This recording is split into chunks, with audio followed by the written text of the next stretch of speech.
My camera battery's at a low percentage right now, but I just had to quickly bring this up because there's just no intro here, no thing that I could say that could possibly highlight the importance of what I'm about to share with you.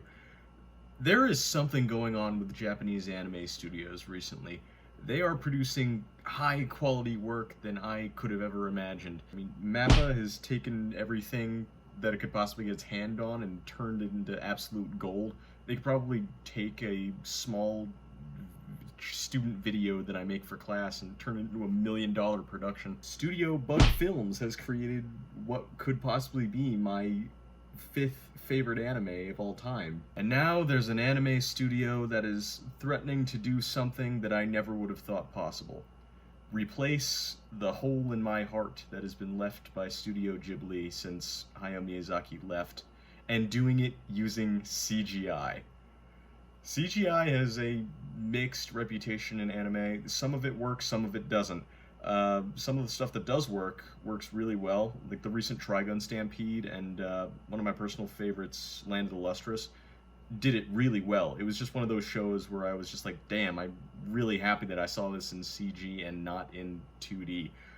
But most recently, Studio Ponoc has created a trailer for a movie called The Imaginary that looks so clean. I don't even know what to say about it. It just looks so phenomenal that I had to talk about it. It's something that gets me out of my chair and makes me feel inspiration that CG, fully CG anime, could work. Now, it isn't entirely CG. There are some 2D elements in the trailer, but let me show you a few images here. I won't show you all of it because I'm sure that there's some copyright issue, but you have to see this if you haven't already. It's mind-blowing what they're able to accomplish here. 残念だが君は誰からも見えない。声も聞こえない。君たちイマジナリーは忘れ去られ消えてゆく。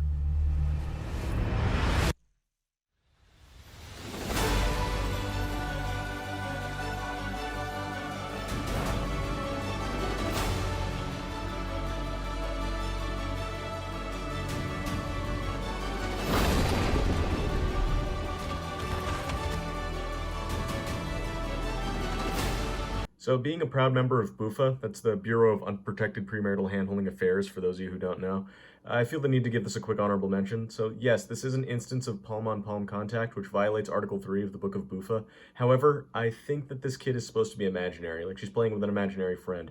So, there's no nerves to speak of, there's no lewd implications, and BUFA gives this one a pass. But anyway, back to the trailer. It is a joke in the anime community that some animators don't get to eat or live their daily lives. So for this, I can only imagine that they brought in Gordon Ramsay in a Kiss the Cook apron, serving up his golden risotto.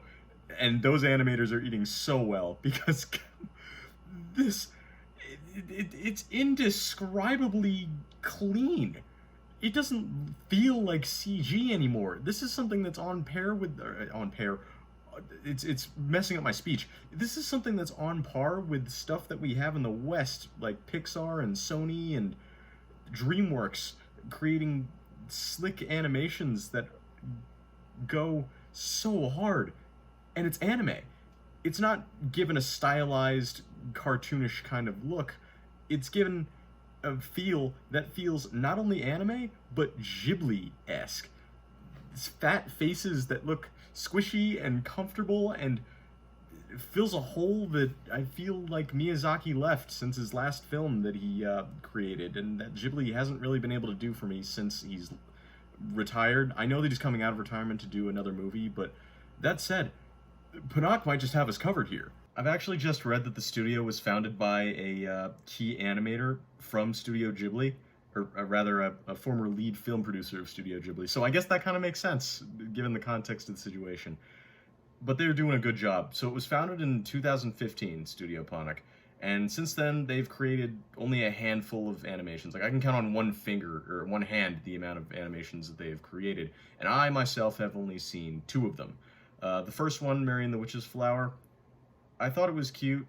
To this day, I don't really remember how the plot went, but it was interesting, and I remember the backgrounds looking beautiful. It looked like something out of my townhome, like a small village from the 1800s. Their other work, Modest Heroes, is something I did see, and I do remember to a degree.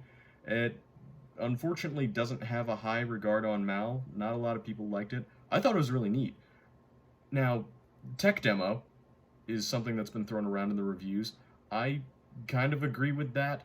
This seemed like Studio Ponic's way of testing the waters out with some new animating techniques, and they did a really good job. I don't really remember how some of these plots went, but I remember being thoroughly entertained by them. I remember being blown away by how beautiful the animation looked. So my question is, how does an anime studio that has created only a handful of shows create such a master class of a trailer using one of anime's hardest visual techniques to date? It's getting better and better, CGI, but how it's fallen into the hands of a studio that has only made a handful of stuff, it boggles the mind. I'm happy that this happened, but I'm just wondering how. Now, it's been a while since I've shown you the trailer, so why don't I throw you back into the sauce so you can marinate in the visuals and just realize why this is such a stunning accomplishment on Studio Ponic's part.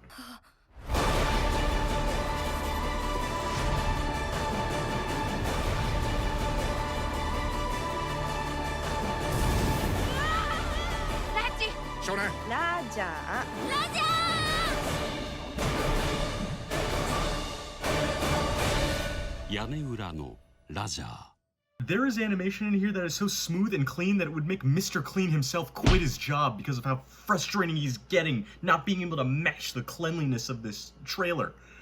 I can't even begin to comprehend the work that went into this or the work that went into the movie, let alone how long it's going to be, or...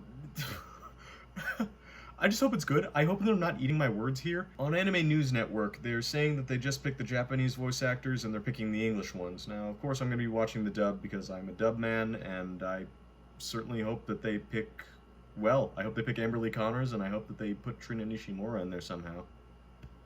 Gotta root for the favorites. Do I believe that Studio Ponoc is going to replace Studio Ghibli in the feeling that old Ghibli films left on us? I personally don't think so, but I think that it's going to come really damn close, especially because they have the old workers from Ghibli working in Ponoc, and because Studio Ghibli's track record when it comes to CG, though admittedly they've only had one movie, is not impressive. Earwig and the Witch was terrible. I don't recommend it. However, Ponoc's first jab at CG is shaping up to be way better than it has any right to be. So yeah, it really looks like Ponoc's going in the right direction. I hope that, regardless of the mouse scores I'm seeing here, that this is the movie that brings them to stardom and it gives them a mouse score of somewhere over 9, but you know, Mal's a really terrible place to read reviews anyway. Trust me, I know. But that said, this movie comes out December 15th of this year for Japanese audiences. I don't know when it's coming to the West, but we'll be waiting here patiently until that happens. Anyway, that's all I got for you. So, sayonara, suckers.